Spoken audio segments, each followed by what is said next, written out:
And all right, hey there, folks. Even though convention signings and other live events are back on track, I figured I would keep bringing book tour to you. So, welcome to Russ's Rockin' Rollercoaster, intriguing interviews with creative minds. Well, I've become such a humongous fan of tonight's guest, and if you, like me, love some humor with your blood-soaked horror, I couldn't think of a better guest for our 2024 season finale, Grady Hendrix. Grady is the New York Times bestselling author of How to Sell a Haunted House, The Final Girl Support Group, My Best Friend's Exorcism, and more. His history of the horror paperback boom of the 70s and 80s, Paperbacks from Hell, won the Stoker Award, and his books have been translated into 23 languages and sold over 2 million copies. Welcome, Grady. Thanks for having me, and it's nice to be here at the apocalypse, the end of all things, the Uh, finale. yes, well, it is the finale, and let's hope it's not the apocalypse of all things, but the way things are going, who really knows? Who knows? All right, just a heads up to the folks at home. Feel free to send any questions or comments you have for Grady in the chat box during the show, and we'll get to a few at the end. All right, so as we always do, we're going to start at the beginning. Where were you born? Where'd you grow up? Charleston, South Carolina. And lived there until I was about 19. So Charleston. So what was the setup back then? Was it, do you have brothers, sisters? Was it just you? What was Yeah, it? no, three older sisters. And then by the time I was like 13, they were all older, so they were all out of the house, off at college or wherever. But yeah, pretty typical 80s, 70s, 80s suburb. Very free range. I hated it because who really loves the town they grow up in? It always feels too small. Mm, I've developed an appreciation for it ever since. But yeah, it was very, very typical. I mean, all my friends, or a lot of my friends, or a set of friends lived in my neighborhood. And okay. it was very much, get out of the house, stay out of the house, Uh-huh. don't get in our hair. All right. So hold on. So you're the youngest of four, and you've got three older sisters, which I think, and we'll talk about that. I think I'm sensing a theme of what goes on in some of your writing here. Right. So the youngest of the sisters, how much older is she than you? 6 years. So 6 years. So really, you guys were you ever actually in the same school ever? No, no, because they all went to Ashley Hall, the cradle of Southern womanhood, which is girls only. And I went to Porter Dowd, which was recently co-ed, but was it had been two military schools that were merged together as white flight schools in the late 60s. And so by the time I got there, they had some women, but not a lot. Okay. So all right. So that's an interesting setup there. So with your sisters began, how old? So you've got 6 years older than you. Like, so just give me the. Yeah, so the oldest one is 10 years older than me, then Okay. nine, then six. So by the time I was 8 or 9, my oldest sister was off at college. And by the time I was 13, my youngest sister was gone. Right. So what was that like? I mean, I'm the opposite of you. I'm the oldest of three with two younger Okay. sisters. So so what was that like being, I mean, were you sort of the typical, the baby of the family and everyone or Well, to some extent, yeah. I mean, my mom's family all lived in Charleston. And so lots of cousins, lots of aunts and uncles. And then my dad's family lived in upstate South Carolina, which was cousins and aunts and uncles we saw, but not as regularly. So, baby to some extent, and the only boy in the family. But at yeah. the same time, that came with a lot of drawbacks. I mean, um, a lot of my cousins were older than I was. They were more my sister's age. So I was the youngest. I was sort of always on the outside watching. So like at big family reunions and stuff, or not reunions, but like family events like Thanksgiving and things, I would like hide out in one of my cousins' rooms and read his uh he had a lot of like comic books and stuff, and I'd read those, and everyone else would go like, play football in the front yard. But like, Right. they're 18 and I'm, 10. So Right. not they have the competitive advantage. Yeah. So was there a sense of, was there sort of, was there that I can understand sort of the, you're a little too young to kind of really do what the older kids were doing because it was a little too much, but was there also a sense of like, did they look out for you? Did you have a sense of like, hey, I got people who got my back? Like, what was that? Not really. No. It was very feral, but also, I mean, they were my cousins. We loved each other. Like, and Right. certainly, some of them were very, very funny. A couple of my cousins were really funny, and So it was very much you were just sort of thrown in and you know, sank or swim. But it was always a feeling of, except for I had two cousins who were about my age. Or actually, I had a couple of cousins who were about my age, but most of the ones we saw the most were not. Um, and so I was always a little on the outside looking in, which was fine with me. The weird thing is, in my immediate family, we were big readers, like big book people. Okay. If you went anywhere, you had to have a book with you. You weren't allowed to be bored.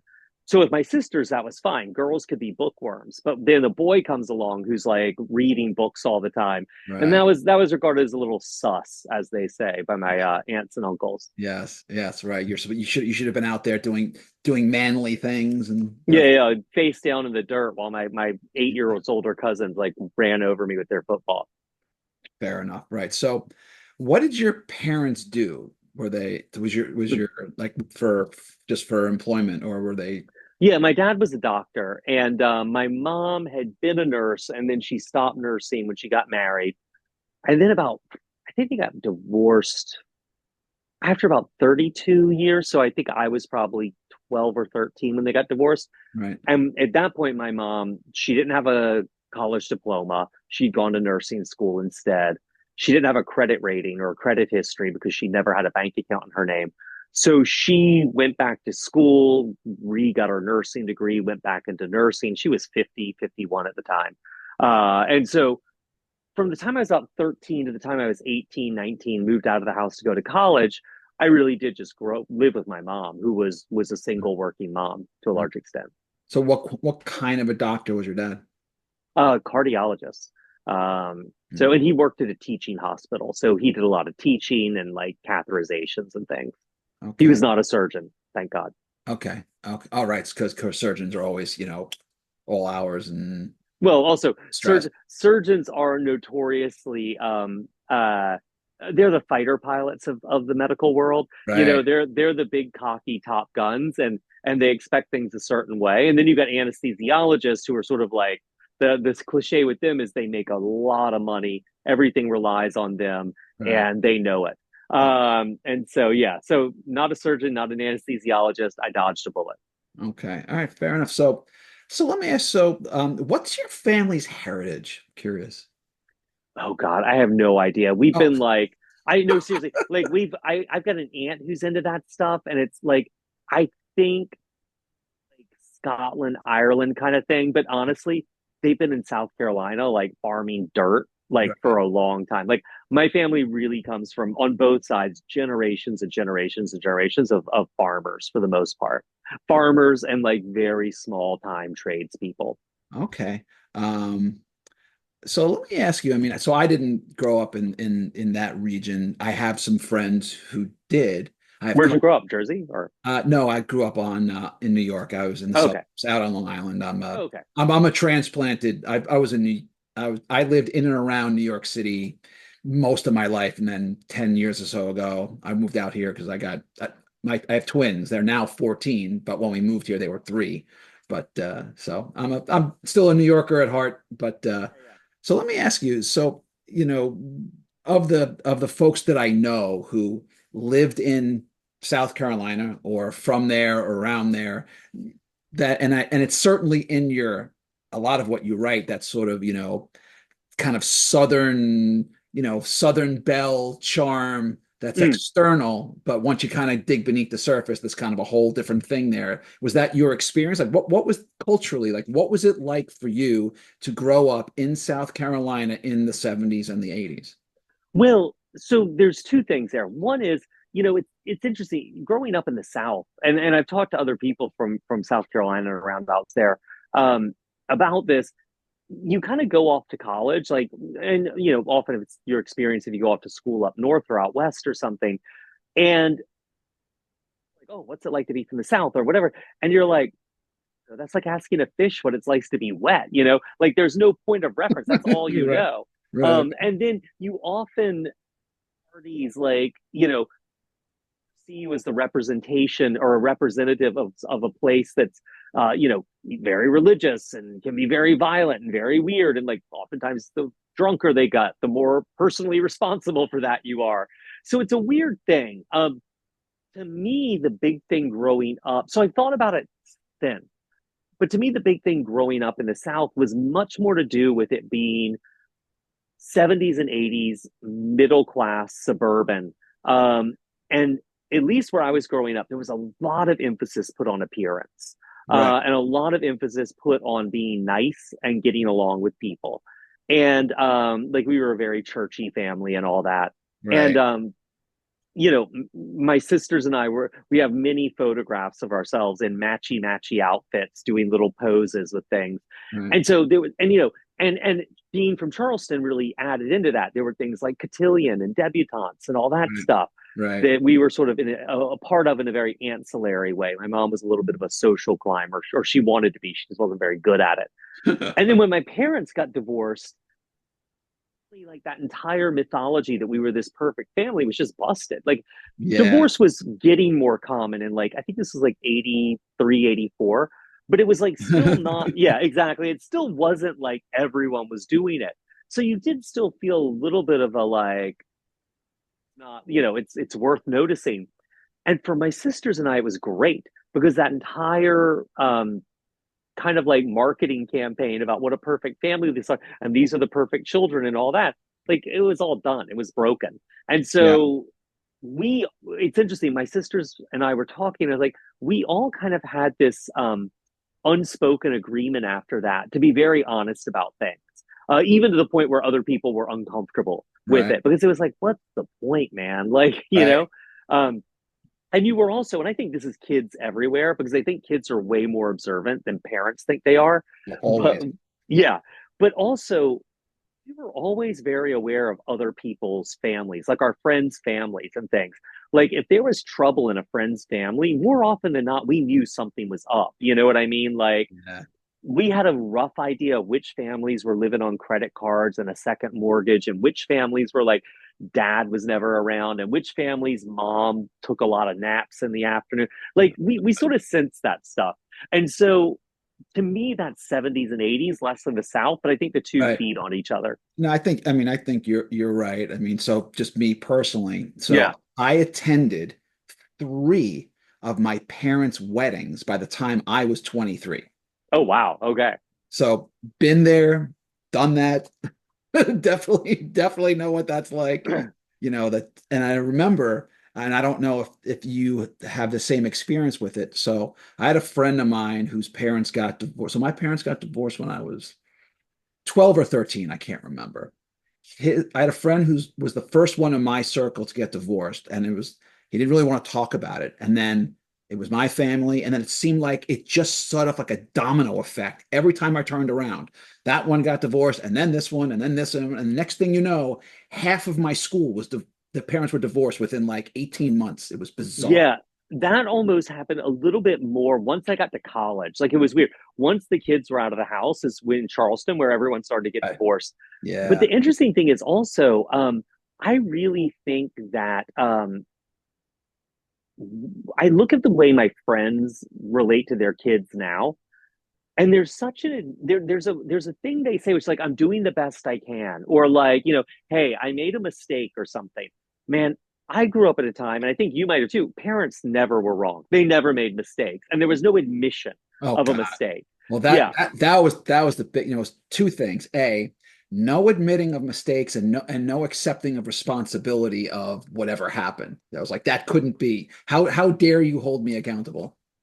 Exactly. And so I think it's a lot healthier now, where parents are sort of a more upfront about, okay, I own it, I screwed up. Yeah. um Yeah. that was like never gonna happen when I was growing up. Yeah, yeah, for sure, for sure. So, all right, so let's just stick on that phase of life a little bit longer, and then we're going to move on. So you're like me, 70s and 80s. I mean, personally, I was a Spielberg kid, and all the stuff that Mm, came with yeah, it. yeah. So you mentioned, you were a reader.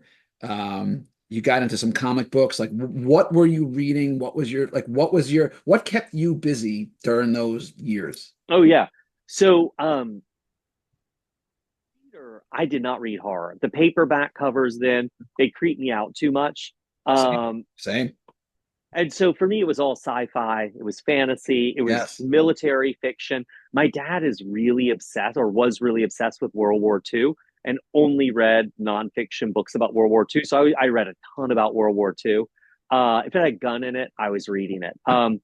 And in terms of movies, though, I had friends, we would watch horror movies together all the time.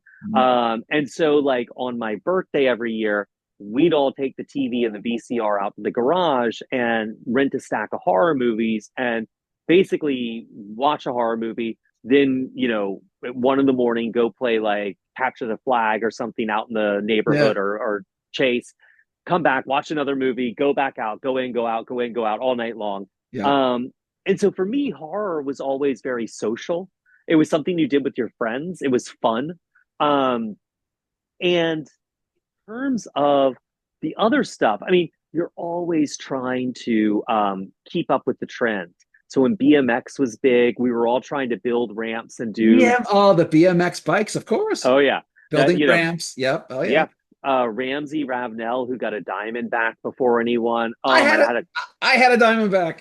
Yeah, I thought it was so. I had like an off-brand, like Yeah, I had like a J.C. Penney's off-brand BMX bike. absolutely. Yeah. Then when skateboarding got big, it was Yeah. Powell and Peralta. Everyone had a deck, and you got Yeah. really concerned about trucks and things, and um, so it was always that stuff. In terms of music, I listened to I wasn't into music, and then suddenly I was, and I Mhm. listened to so much punk. I mean, that was like one of my sisters. Two of my sisters were big punks, and so like everything I listened to was punk. Like what? Um, Like who?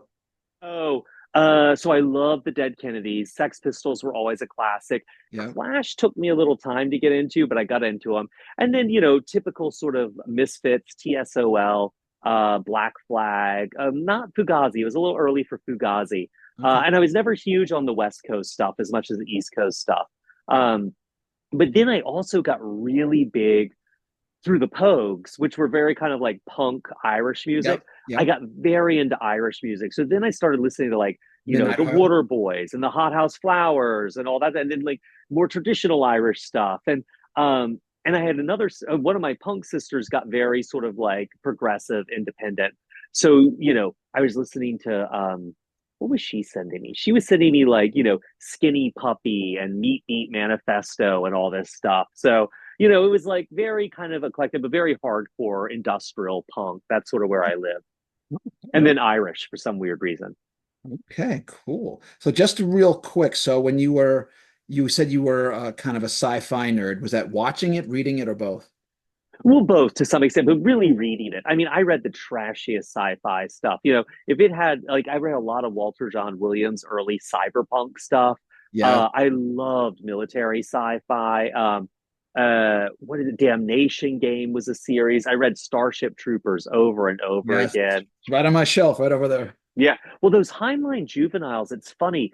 One of my sisters left Red Planet and Have Spacesuit Will Travel and Space Cadet behind when she went off to college.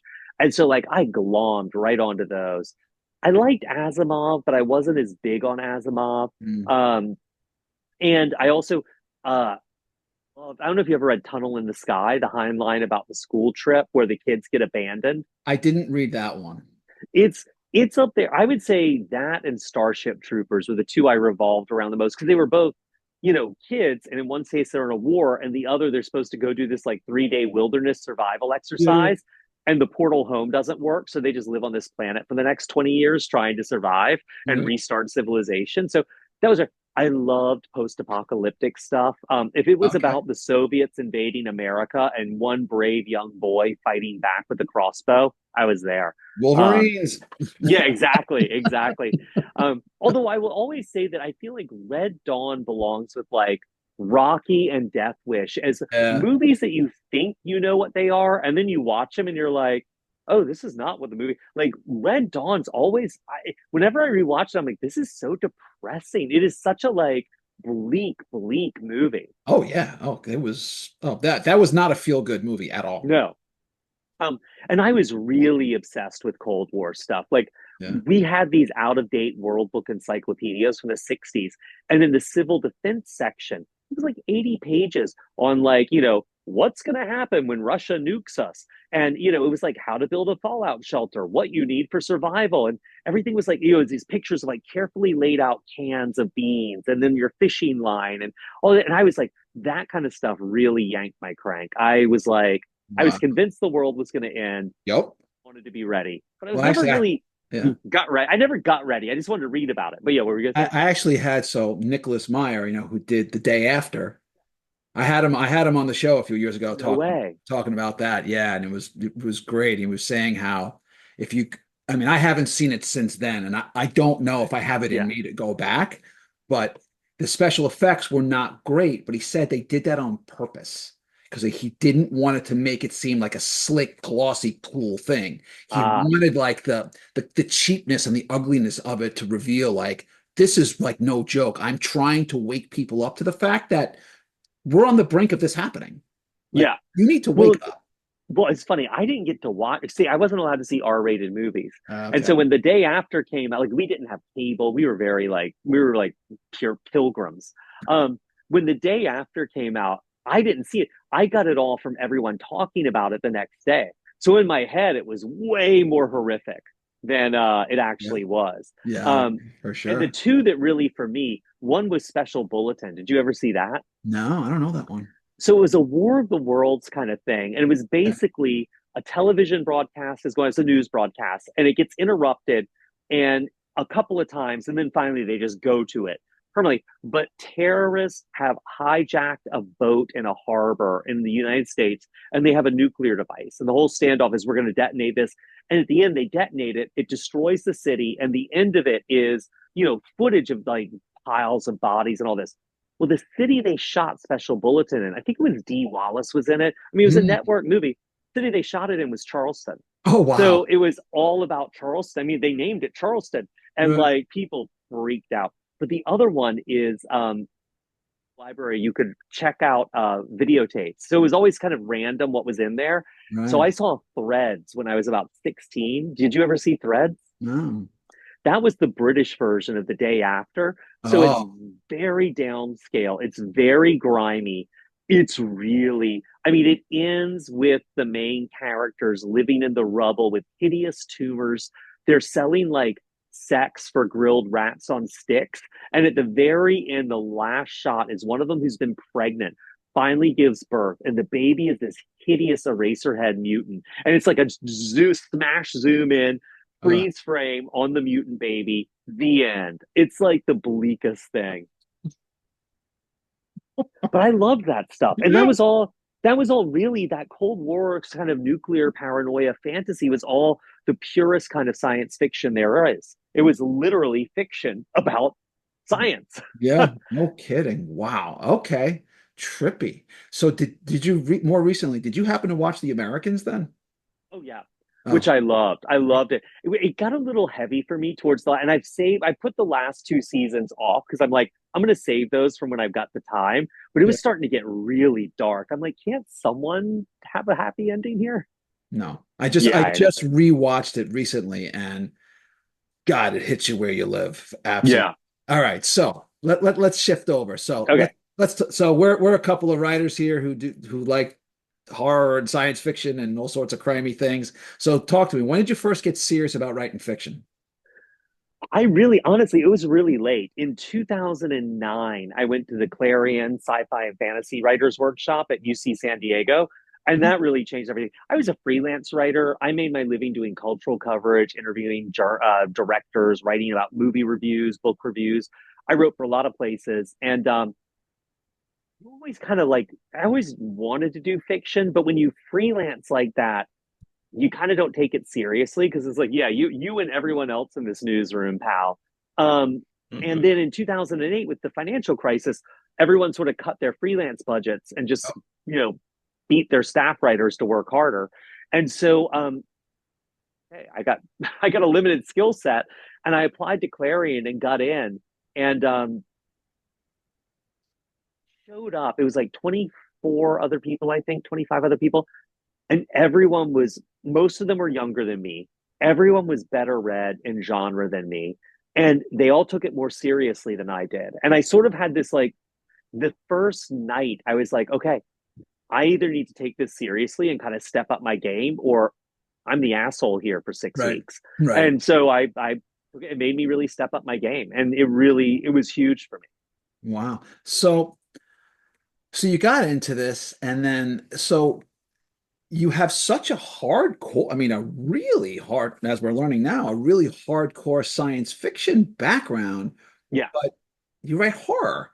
I mean, yeah. and there's absolutely crossover between the two Oh, in 100%. Yeah, in many, many ways. I mean, they really kind of, either they're cousins or they're blended, or you could argue one is the other. So what is it specifically about? It's kind of a two-pronged question. yeah, yeah. One, what is it about horror that you like as the reader viewer? And then what is it about horror as the writer that Mm. appeals to you? So for me, it's funny. What I really like as a reader in horror, and it's kind of what I like as a writer, but really as a reader, I really, it's my place. You know what I mean? I know the tropes, I know the genre, I know it very well. It feels very comfortable to me. When people are like, is it scary? I'm like, that's the last thing I consider when I'm thinking of reading something. I have a real, I was just saying this to someone. A friend of mine said to me about the movie she likes. She's like, yeah, I like to be entertained by a movie, but I like a movie that leaves a bruise. And I was like, yeah, and that's sort of how I feel about reading sometimes. I want something that like, I don't just go, oh, cool. I'm like, it leaves a mark. And that's been hard for me. And as a writer, the thing I realize is I'm relatively limited in terms of my skill set. And I really like horror because I'm not writing about a secondary world. I'm not writing about the future. I'm not extrapolating ideas. I'm writing about sort of, for the most part, here and now, Right. like, actual people in extreme situations, but it's people. It's not like, okay, it's here and now, but it's also 20 years from now and everyone can download information. You know what I mean? I don't have to, that's something I'm not good at. I can't juggle those balls. Mhm. But horror lets me do the here and now. And I feel very personal about death. And I kind of feel like it's sort of the only thing we all have in common and that it's not talked about enough. And so I like working in a genre which often starts with death, like, which very much death is a central part of it. So hold on, stick with that thought. So just for me, it's interesting, if I have to go back and watch some of my early episodes, I've been doing this show, I don't know, 4 or 5 years. You'll hear me talking about don't like horror, don't really watch it, Mm, don't read it because I'm a scaredy cat. sure. And but when I think about it and you say, well, what kind of horror do you like? And I said, well, I like American Werewolf in London and Nightmare on Elm Street and The Omen and Poltergeist and The Thing and The Fly and Alien. I'm like, oh, maybe I like horror more than I think I do. Right. It's and I kind of like that aha moment. But talk to me about so death. It's a little Mm, bit more. Yes, you're right. I mean, death affects us all in a right. number of ways. We're all going to die someday, and we all know people who have died or gonna die. That's true, but it's almost like saying, we all breathe. So Right. so tell Well, yeah. so death, like what is it about so that's so I don't know, that kind of that's your it sounds like what you're saying is like death is almost like your true north. Yeah, to some extent. I mean, so a lot of people close to me sort of die unexpectedly between the time I was about 11 and the time I was 22. And I had at the same time, the standard issue, old relatives dying. Right. And on top of that, I had about six people I was very close to who died unexpectedly. And it gave me this sense of sort of like, oh, like, like this ends, and I've ever since then had this real panic about like, uh, trying to do things, trying to get things done, trying to move, and because it could all be over. But I also spend time in funeral homes. You spend time around people grieving, and at a certain point, you have to say either I'm going to be completely uncomfortable with this Right. and just feel out of sorts, or I got to accept that this is sort of something we all do. And when I got into college and then sort of early adulthood, and I realized how little, I mean, my wife, we got married pretty young, and, she was in her 30s before anyone in her family died, before anyone she knew died. Right. And it was such a different perspective. And I was like, oh, this thing I have, it's kind of like if you read a lot of, or if you like, your mom makes you take a ton of piano lessons growing up, and then you hit a certain age, you're like, oh, I can really kind of play the piano like a badass. I got a skill that no one else can. And that to me, I was like, oh, I've got a relationship with death and dying. And I've thought about it a lot and I've gotten really used to sort of the trappings of it in a way other people haven't. Yeah. And one of the things I realized early on, and I really, when I was doing a vampire book, I really realized that Southern Book Club's Guide to Slaying Vampires, like immortality is terrible. Just the concept of it, like it renders everything you do meaningless. Meaningless, right? Hey, I'm going to be addicted to heroin. Okay, we'll do that for 100 years. Now I'm going to be clean and sober and a saint. Do that for 100 years. Like the fact that we have a limited lifespan, it makes our choices valuable because by doing like by becoming a lawyer, I'm not becoming a doctor. So what, like, do you know what I mean? Like I'm making choices here. And Yeah, the so clock's ticking on all of us. yeah, exactly. And so that was really what that was. And Mm. yeah, that was just sort of like, okay, I'm very comfortable here. Yeah, when I was in my early 20s, between the ages of like 24 and 26 or 23 and 25, three of my peers died. You say it's really shocking. I mean, it's so yeah, Two car accidents and one from spinal meningitis. It was just like Jesus. Yeah. it was just like a wave of it, and I was like really anyway. So your books, and I've read a bunch of them. Oh, thanks. They're really bloody. And I mean, in particular, I'm thinking of the Final Girl Support Group. Oh yeah. Good Lord, is there a lot of blood in there? And yet, I'll have to say the gore never bothers me, which is odd since I'm actually kind of squeamish. But I think it's because of all the humor, which I absolutely love. You are to me, you are one of the single funniest authors I've ever read, Oh, and I thank used to you. read a ton of just straight up humor. But I happen to love that sort of that macabre and that very dark humor that deals with like I love it like the humor in The Sopranos is some of the funniest things I've ever right because they're dealing with these horrible situations. So talk to me about your approach to mixing the grotesque with the hilarious. Well, so I always thought that I've never seen a big difference. I mean, I was a kid who grew up on Monty Python because they used to show it Mm, on PBS and stuff, and mm. that's about as grotesque and funny as you can get. And so one of the things is growing up, I never thought there was a big difference. Um, and we lived in the UK. My dad worked in a hospital over there for about a year and change in the late 70s. And so I got that exposure to British TV, which was also in Douglas Adams was coming along Yeah. around then. Mhm. And so, I mean, First Guide to the Galaxy begins with the entire planet getting wiped out, and it's a Yep. punchline. So that was always wide open to me.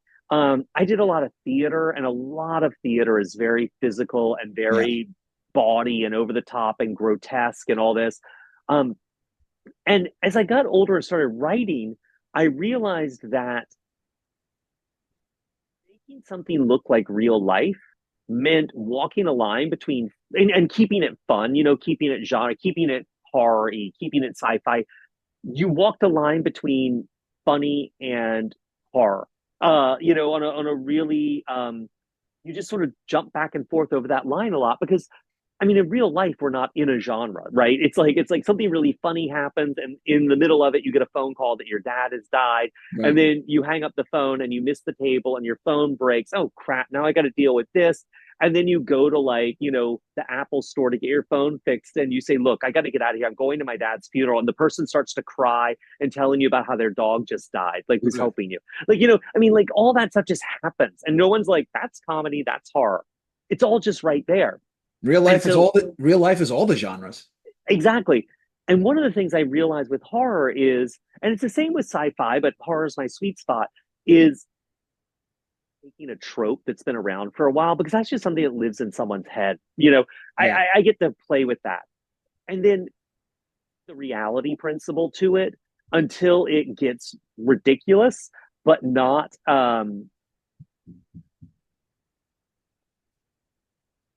doesn't break. It bends, but it doesn't break. Mhm. Like Southern Book Club's Guide to Same Vampires. I was like, okay, if this dude moves into a neighborhood in the '90s who's a vampire, he's going to be home during the day.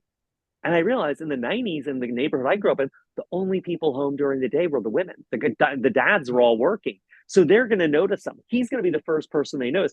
And then he's going to want to charm them all over.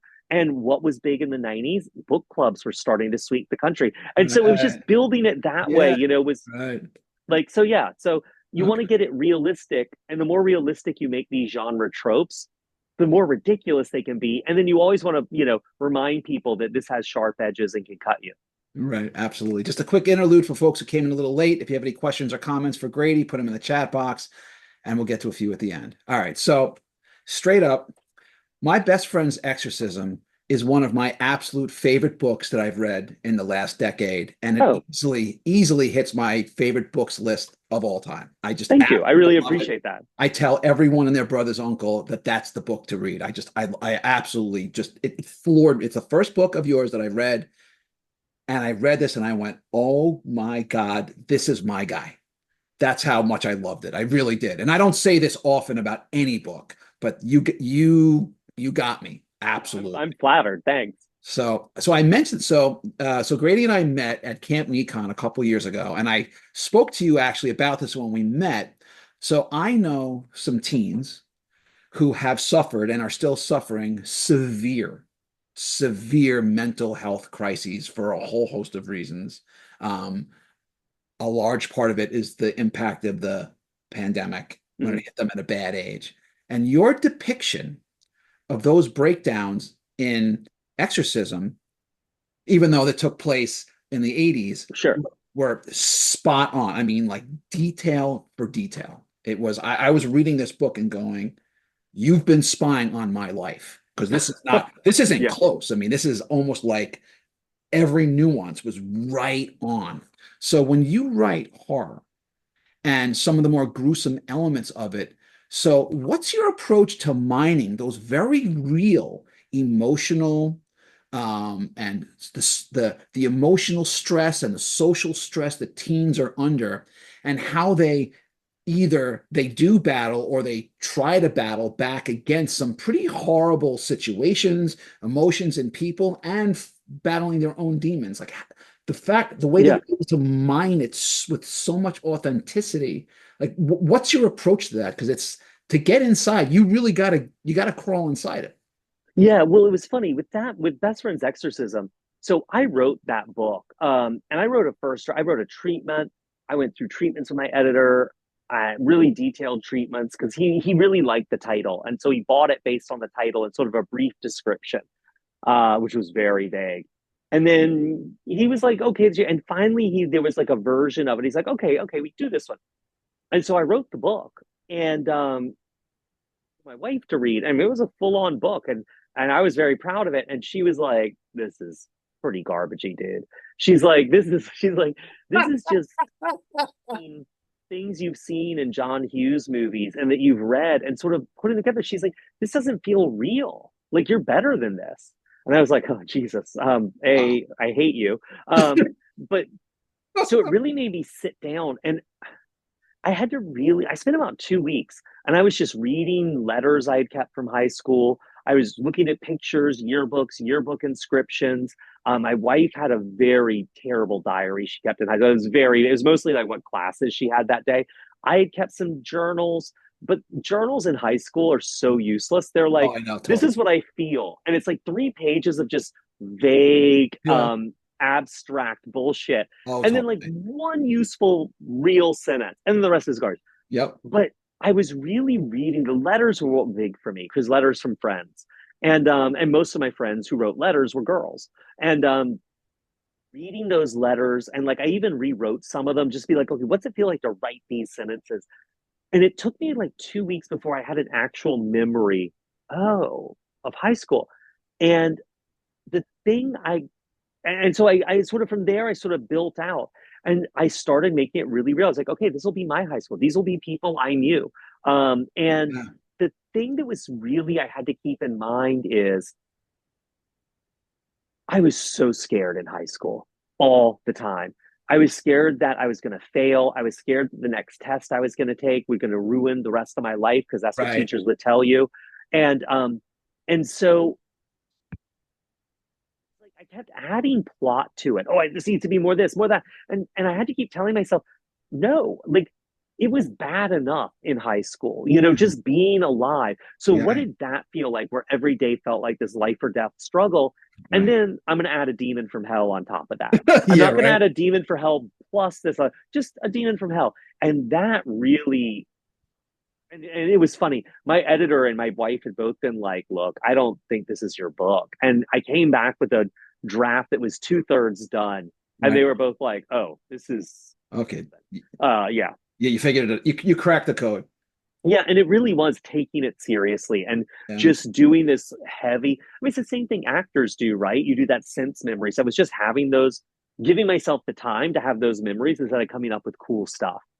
Yeah. No, I mean, so I don't do this a lot, but this is one of those cases where, and that book in particular, even though I definitely enjoyed Final Girls, that was a little more, obviously there was more chaotic and a lot Yeah, more yeah, going on, but particularly with my best friend's Exorcism, just the relationships felt so. I mean, I can still picture it in my mind. You open it up and the girls are at the roller rink because that was a big thing at that oh time yeah, for, what was it, 5 or 10 years, where like roller skating was like the thing, and either you did and you were there or you didn't, and I didn't, and you were not involved, you were cut off, and like, and I just felt like these kids felt so absolutely authentic human beings. Like, not for 1 second did I say, oh, he's writing about some, oh, kids yeah, stuff. Like, no, these are people. And I felt it all along, and, trying to deal with, the social stresses and the manipulations with the teachers and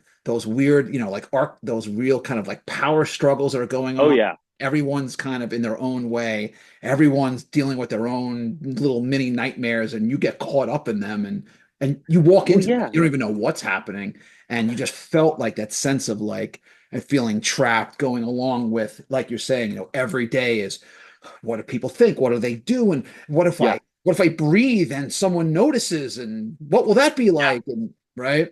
No, Absolutely. totally. And one of the things is funny. My best friend from high school was just staying with me for a couple of days, and we were talking about like, oh, what happened to this person, and just stuff that had been going on in high school. And after she left, I was really depressed. I was like, you know, kids deal, and not just us. I mean, kids in general, they deal with so much stuff once they leave the house.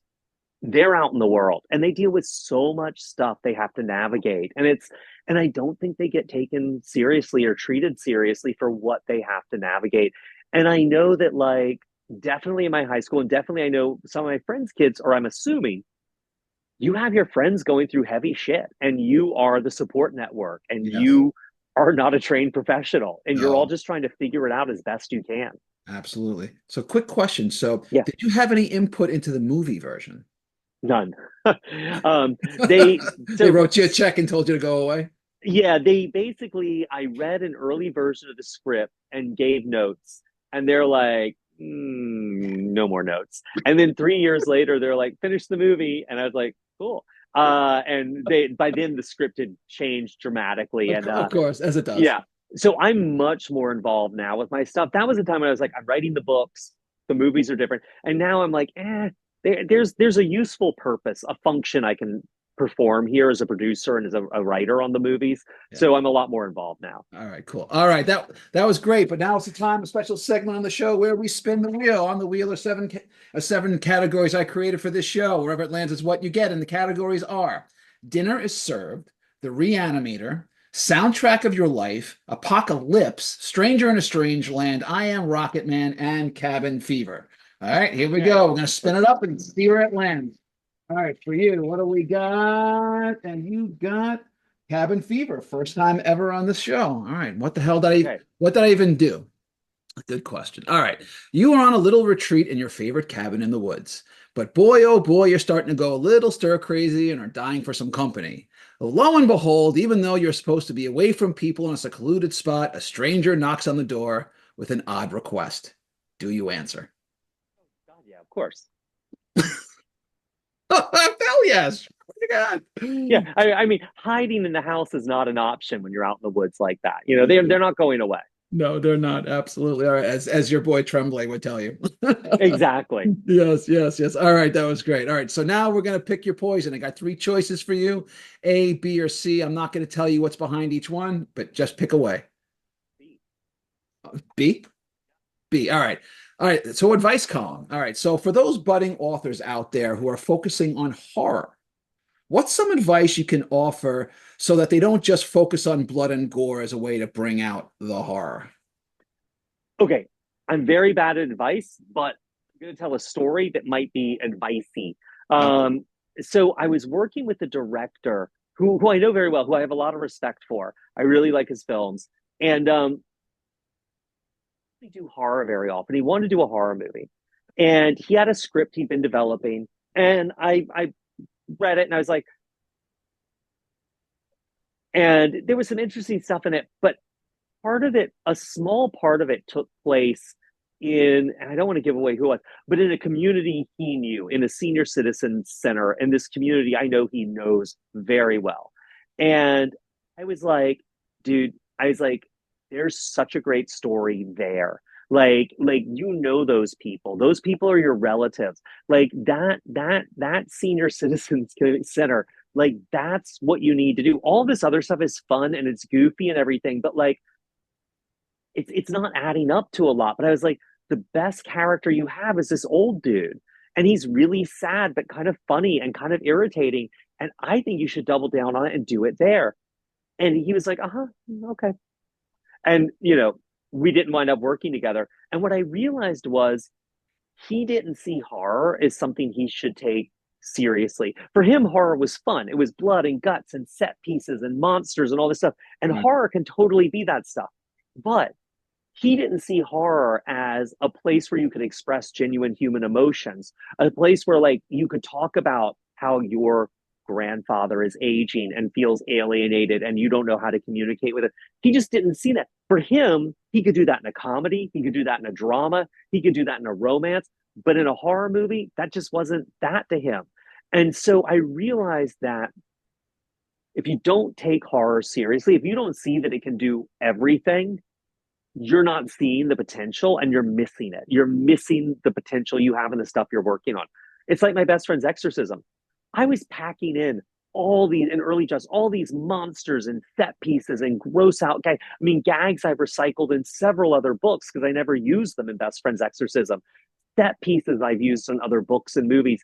But ultimately, it was about stripping away all that stuff Right. because it's about two girls whose friendship is strong enough to beat Satan. And that's what it's about. And that was the part that resonated, not all the other fun stuff. Yeah. So I mean, ultimately, this is, it's kind of the classic, plot, plot versus character. Yeah. I And mean, ultimately, and this is such a lame thing to say, and if someone said to me, I'd roll my eyes.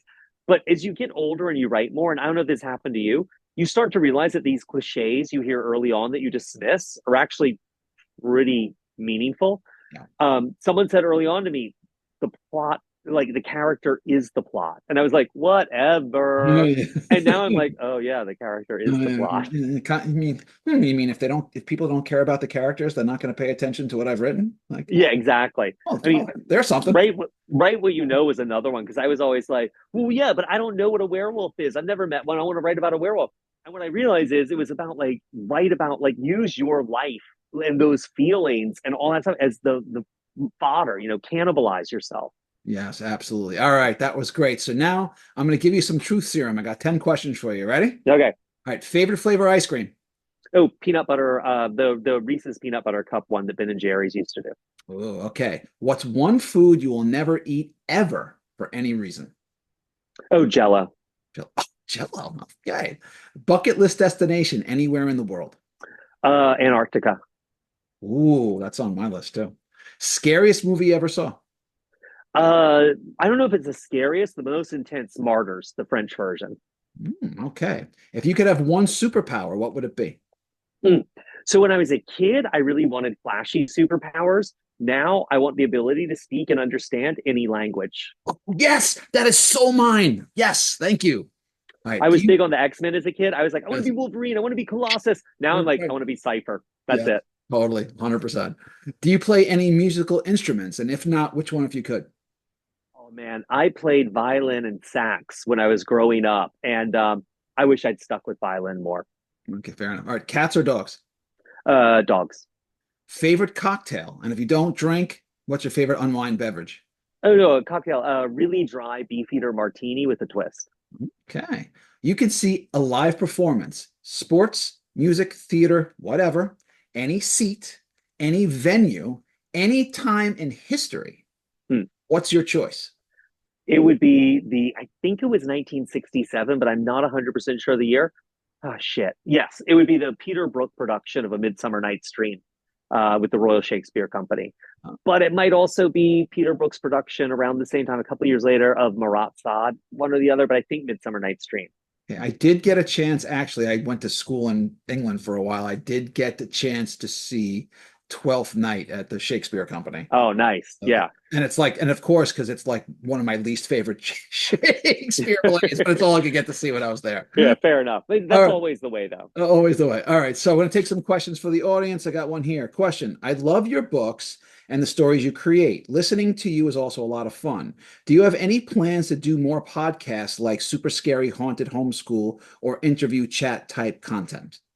Okay, so so I started Super Scary Haunted Homeschool in the pandemic.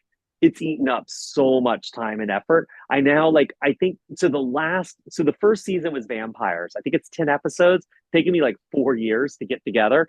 The last episode, Twilight of the Vampires, is in editing right now. And dude, Ooh. this thing went from me doing everything. Now there is a musician, a sound engineer, a producer. I think it's 7 actors in this last one, Oh, gee. and a guy who does and the sound engineer also does like insane sound effects. So Twilight of the Vampires is coming out before the end of the year, and then next year we're doing a haunted house season that I'm already writing the scripts for. Oh, okay. Fun. So where can folks check out these Uh, interviews?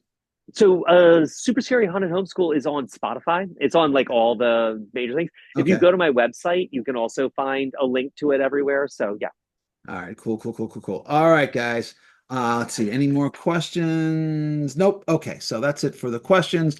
I am now going to share my screen. Oh, wait, I'm going to share my screen, and then we're going to call it a night. All right, hang on. What do we got here? Give me 1 second. All right, techie, techie, techie. Here we go, and boom. All right. Okay, so Ah, what am I? Tell us what are we looking at here? so this is my next book. It's out on January 14th. Sorry, I'm missing the holiday season. It's Witchcraft for Wayward Girls. It's set in a home for unwed mothers in 1970. And it's about 4 teenagers who are pregnant, who get sent away and treated like criminals and hidden off to have their babies. And they find a cheap paperback. There are a lot of them in the late 60s, early 70s about witchcraft, like everyday witchcraft, how to be a sensual witch, all that kind of stuff. But this one actually teaches real witchcraft. And for the first time in their lives, these completely cast off and set aside girls have some real power and things go terribly wrong. As they do. Awesome. Okay. Exactly. And you said that's coming out In January. Yeah. in January. Okay. Awesome. Awesome. Awesome. Okay, great. All right, guys. Well, as for me, I want to have you guys hopefully you'll check out Murder in Montague Falls. And Grady, just so you're aware, there's a part of this actually might appeal to you, in fact. So Murder in Oh, Montague yeah. Falls, three noir novellas. They all take place in the same fictional town of Montague Falls. The protagonists are all teenagers, but it's adult fiction. Now, the thing is that the teenagers all went to the same high school, but in 3 different decades. And the first one, which I wrote, called Red Ink, which takes place in the 1980s, set during the Reagan era Russian Red Scare, when we were afraid that the Russians were coming to get us and that they might be living next door. And this is loosely, all the stories are based somewhat on true stories, so loosely based on something that happened to me. So a paper boy is collecting on his route one night, knocks on the door, nobody's home, puts his face up against the glass to see if anyone's there. It's dark, there are shadows. He can't tell, thinks he sees an elderly customer get murdered. He freaks out, hems and haws, doesn't know what to do, doubts himself that I really see it, and finally decides, screw it, I'm going to investigate this myself, and things get rather dangerous for him. In the second story, which takes place in the 1990s, written by Sawney Hatton, it's based on the Satanic Panic and the West Memphis Three with this girl, Natalie. She's obsessed with Satanism, pentagrams, and the dark arts. And these two best friends were not the sharpest tools in the shed. They're both vying for her attention. And she knows it. So she uses that to manipulate them, sucks them deep into her world, and things get rather grisly. And then in the third story, written by Pat Thomas, which actually takes place in the 1950s, it's classic noir. This is based off the Amy Smart case. Sultry high school teacher seduces one of her students in the hopes that he will murder her husband. And therefore, things go as they often do. So you get three bloody noir, semi-satanic stories with a little Russian scare in there, all for the price of one. And they're available, published by Crazy A Press, and it's on Amazon. All right, folks, that's going to be our show for tonight. I want to thank my guest, Grady Hendrix, for coming on and talking to us about his life and his books and celebration of our season finale. And for me, this is it for me for 2024. I hope everyone had a great hour here and a great season. And as always, please be gentle, be kind, be generous of spirit, and for God's sakes, go read a book. And I'll see you all in the new year. Thanks, everyone, and I hope you have a great time and be good. Bye now.